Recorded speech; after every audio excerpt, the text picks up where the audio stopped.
पौराणिक मान्यताओं के अनुसार ब्रह्मचारिणी मां का पूर्व जन्म में नाम सती था, जो राजा दक्ष की पुत्री थी। सती ने भगवान शिव को पति रूप में प्राप्त करने के लिए घोर तपस्या की थी।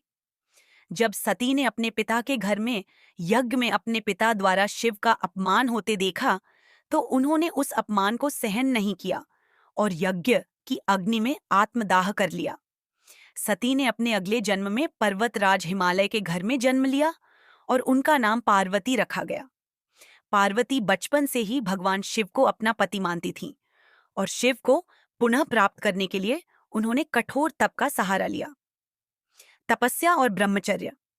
पार्वती जी ने नारद मुनि की सलाह पर भगवान शिव को प्रसन्न करने के लिए घोर तपस्या की। उन्होंने हजारों वर्षों तक केवल फल, फूल और सूखे पत्तों का सेवन किया और फिर कई वर्षों तक निर्जल और निराहार रहकर तपस्या की।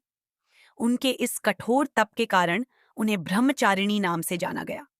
उनकी तपस्या से समस्त देवता और ऋषि मुनि भी आश्चर्यचकित हो गए।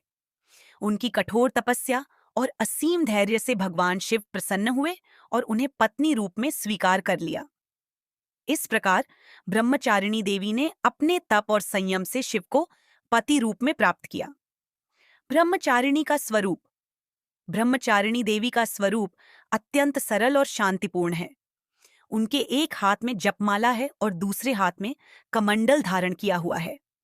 यह स्वरूप संयम, त्याग और तपस्या का प्रतीक है।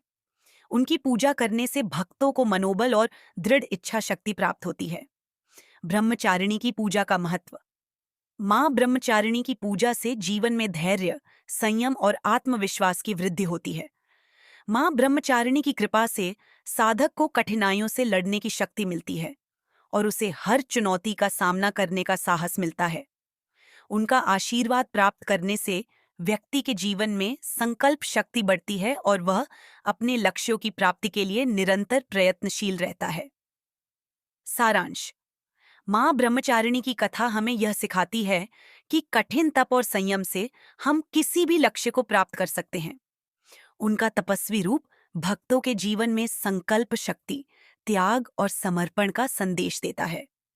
नवरात्रि के दूसरे दिन उनकी पूजा से मन को शांति, दृढ़ता और आत्मबल प्राप्त होता है।